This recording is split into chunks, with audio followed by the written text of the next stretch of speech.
Bonjour à tous, aujourd'hui on se retrouve pour comprendre, expliquer deux lois du courant qui sont importantes, les lois d'intensité, donc la loi d'unicité des intensités et la loi d'additivité des intensités. On le comprendra facilement parce qu'on va se mettre dans le cas d'un circuit en série et dans le cas d'un circuit en dérivation. On commence tout de suite. D'abord, je vais me munir d'un générateur. Juste par souci de facilité, j'aurais pu très bien faire ça avec une pile. Je vais me munir aussi de multimètres. Ce sont des multimètres. Je vais tout d'abord créer mon circuit en série. Donc, tout est à la suite, les uns à la suite des autres. Donc, on remarque qu'on est bien dans un circuit en série. On va mettre en marche, d'accord? Et on va tout de suite regarder comment on utilise le multimètre. Le multimètre, là, il va nous servir à mesurer une intensité. Donc, on va le placer en mode ampère-mètre. Ampère-mètre, on cherche MA ou A. Ici, on y est. Donc, ensuite, on ne va pas pouvoir brancher nos fils n'importe où. Il va bien falloir faire attention de où on les branche. D'accord? Et on va les brancher là, dans notre cas, sur le COM, toujours. Ok? Et ensuite, on les branchera aussi sur MA ou 10A. Dans notre cas, on va se brancher sur MA parce qu'on est sur des petites valeurs d'intensité. Tout d'abord, ce que je vous propose, c'est qu'on se branche tout simplement sur là, au tout début, là, dans notre cas, directement après le générateur. Et là, on retrouve, dans notre cas, une intensité de 34,1 ampères. Ok?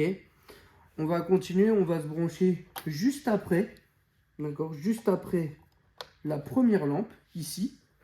Et on va constater simplement de combien est-ce qu'on a comme valeur.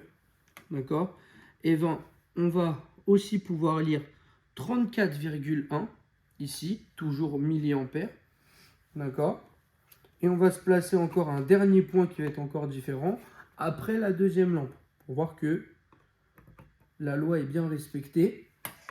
On est toujours à 34,1 milliampères. Là, on a vu que après le générateur, après la première lampe et après la deuxième lampe, on obtient toujours la même valeur d'intensité. Et cela signifie quoi? Signifie que nous avons bien montré la loi d'unicité des intensités qui nous dit que donc dans un circuit en série, l'intensité est la même en tout point. Voilà. Ce que je vous propose maintenant, c'est que on passe au circuit en dérivation maintenant.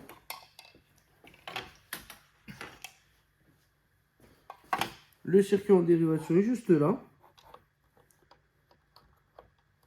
Vous avez remarqué quand même que j'ai utilisé un multimètre en mode ampère-mètre. Et l'ampère-mètre, j'ai fait attention toujours de le brancher en série dans le circuit. D'accord? Faites attention à ça, parce que le voltmètre et le ohmmètre, ils ne se branchent pas en série dans un circuit. Donc on y va, on continue. Là, on va brancher toujours notre multimètre après le générateur. D'accord? Et on va regarder la valeur que ça nous donne. La valeur qui nous est donnée, là, elle est de 96,5 milliampères cette fois-ci.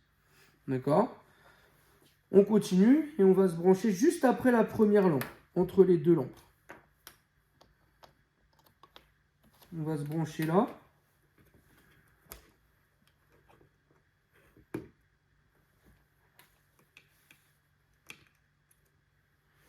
Et là, on remarque qu'on est à 50,2 milliampères. Donc, on est à 50. Là, on était à peu près à 96.